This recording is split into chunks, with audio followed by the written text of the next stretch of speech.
segundo José, que eu quero falar, é um que eu dei o nome de José o Silencioso. Eu não sei se você já ouviu essa expressão. Eu estou falando de José, marido de Maria. E muita gente na história o chama assim, José o Silencioso. Sabe por quê? Porque em toda a narrativa bíblica, começo de Mateus, começo de Lucas, você vai ver ali José e Maria, depois ele some, né? Ele aparece quando Gabriel anuncia a chegada da criança, e depois ele desaparece lá com Jesus no templo. Sabe quando José e Maria perdem Jesus? Muitos acreditam, e é provável que José tenha morrido, ou na adolescência de Jesus, ou no início da sua vida, porque Jesus vai surgir depois só com 30 anos, e José não é nem mais citado na Escritura. Mas ele é conhecido como José o Silencioso, porque não tem uma menção de uma palavra que esse homem tenha dito. Ele não é mudo também, a Bíblia não fala que ele era que ele era mudo, mas a Bíblia não fala nada a respeito de José. E, gente, José é uma figura emblemática, né? A gente fala pouco dele, fala mais de Maria, que foi uma mulher fantástica também, extraordinária, mas você sabe que Maria, ela só foi escolhida para ser mãe de Jesus por conta de José. A profecia bíblica, é óbvio que Maria tinha suas virtudes, enfim, Deus achou graça no coração de Maria, mas a profecia bíblica era que o Messias nasceria da tribo de Judá. Da tribo de Judá. Você sabe que Israel tinha 12 tribos, né? Os 12 filhos de Jacó. E quem era descendente de Judá era José e não Maria. Maria era descendente de Levi. Então, José tem uma importância fundamental. E ouvir José e olhar para o exemplo de José hoje, para a nossa vida, é extraordinário, gente, porque a gente tem a mania, e eu falei isso domingo, de romancear as coisas na Bíblia. Mas deixa eu dizer uma coisa, não dá para romancear o nascimento de Jesus. Não tinha nada de lindo e maravilhoso. Vamos falar o português bem. A gente vê hoje, né, o presépio. Bonito, né, gente? José, Maria, menininho na manjedoura. É bom lembrar que ele só está ali porque não tinha lugar na hospedaria. Aí tem os bichos do lado, tem os pastores, tem os magos. É bonitinho, né? É bonitinho, né? Mas seja honesto comigo. O BO que José teve que segurar. Já parou para pensar uma coisa dessa, não? O BO era tão grande que José estava planejando deixar Maria secretamente. Ele confiava em Maria, ele acreditava em Maria, mas ele falou, cara, eu não vou ter que lidar com isso, não. O que é essa história? Hoje a gente sabe a história, crê na história. Que lindo, uma virgem deu à luz, por meio do Espírito Santo, ao Salvador do mundo. Aparece sua noiva para falar que está grávida do Espírito Santo para você.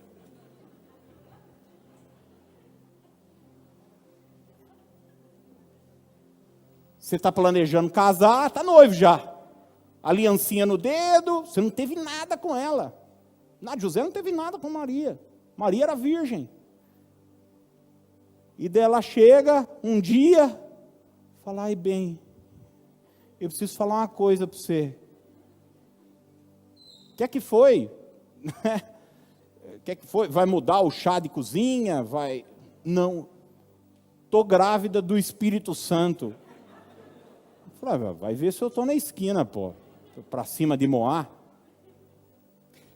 José acreditou em Maria. Maria era uma mulher de Deus, era uma moça de Deus, ela era jovem. Só que José falou, cara, não vai dar certo isso aí não. E ele estava planejando deixar Maria secretamente. Já parou para pensar, você viveu uma situação assim? na sua vida. Você já viveu um momento assim, é o mato sem cachorro.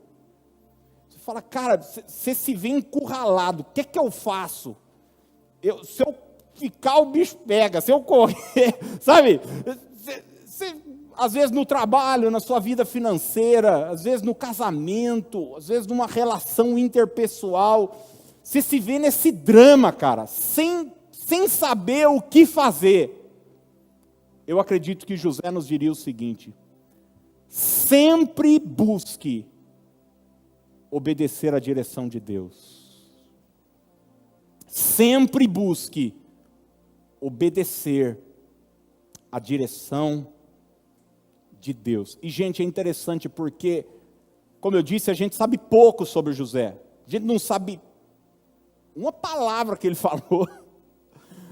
A gente não sabe quando ele morreu, o que aconteceu. Tem gente que até especula, porque Jesus tinha irmãos. Eu não sei se você sabe disso. Mas Jesus tinha irmãos. A igreja romana não acredita nisso e tenta, enfim,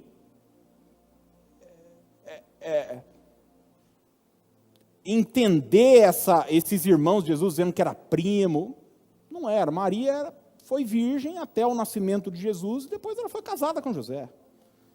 A Bíblia vai falar sobre os irmãos de Jesus.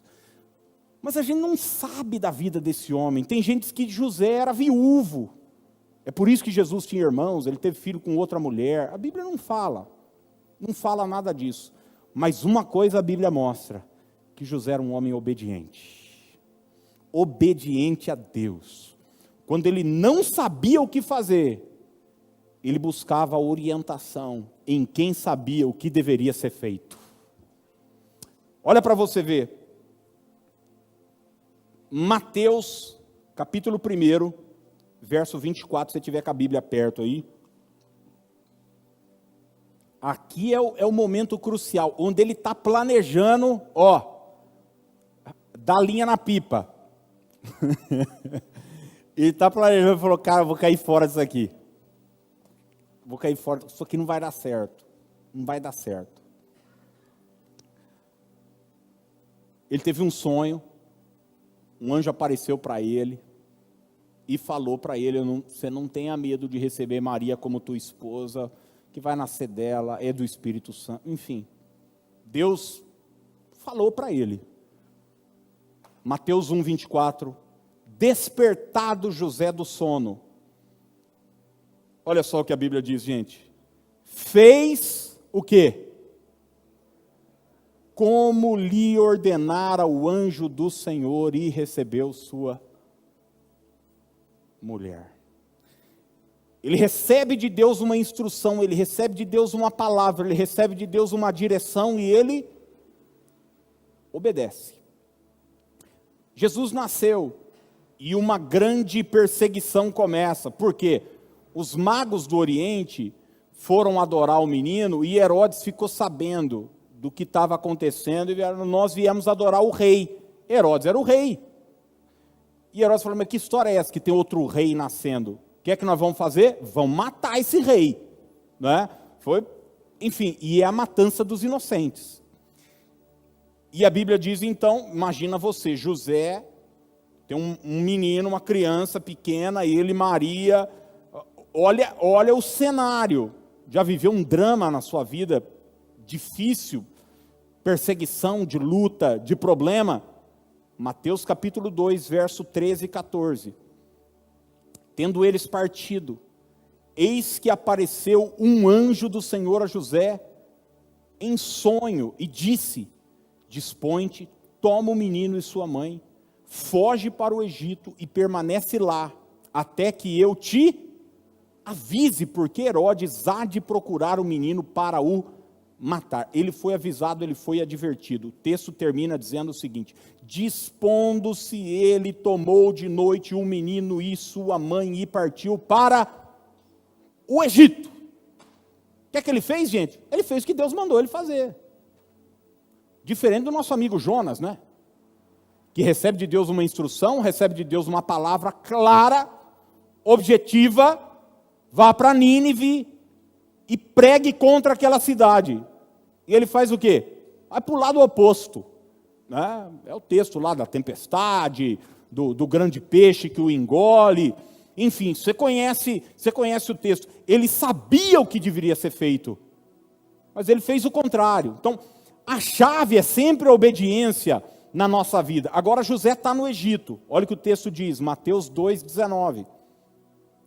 Tendo Herodes morrido, passou um tempo, eis que um anjo do Senhor apareceu em sonho a José no Egito e disse-lhe: dispõe-te, toma o menino e sua mãe e vai para a terra de Israel, caminho de volta, porque já morreram os que atentavam contra a vida do menino. Dispôs-se ele, tomou o menino e sua mãe e fez o que, gente? Regressou para a terra de Israel. Simples assim, Deus manda, Deus dá uma palavra, Deus aponta uma direção e José obedece. Verso 22, tendo, porém, ouvido que Arquelau reinava na Judéia em lugar de seu pai Herodes, temeu ir para lá. Então Deus deu uma direção, José ficou sabendo que quem estava reinando na Judéia era o filho daquele que estava tentando matar Jesus. Ele ficou com medo, apreensivo de ir para lá. Mas olha o que o texto diz. E por divina advertência, prevenido em sonho, retirou-se para as regiões da Galileia. Então é o seguinte, gente, às vezes na vida, quando a gente está nessa sinuca de bico, quando a gente está nesses matos sem cachorro, quando a gente está nessas situações onde a gente está encurralado e a gente não sabe o que fazer, ao invés de a gente sair perguntando a opinião do cabeleireiro, do amigo do clube, da vizinha, do colega que trabalha junto comigo na empresa, faz o seguinte, para e pergunta para Deus qual é a opinião dele. E sabe o que você faz em seguida? Obedeça à direção de Deus. Porque a vontade de Deus é boa, é agradável e é perfeita. Quando você vem para um culto como esse, se expõe à palavra de Deus, o que é que você está fazendo? Isso que eu estou dizendo para você fazer sempre. Sempre. Dizer, Deus, fala comigo, eu preciso ouvir tua voz, eu preciso saber que direção tomar, eu preciso saber o que fazer, e quando você souber o que é para ser feito, faça, obedeça. É isso que José me diria, é isso que José te diria. Eu me lembro quando eu comecei a ministrar na igreja, eu era menino, né? Tocava e cantava, e às vezes alguém chegava para minha mãe e elogiava ela, falava, nossa, você deve ter orgulho do seu filho, não?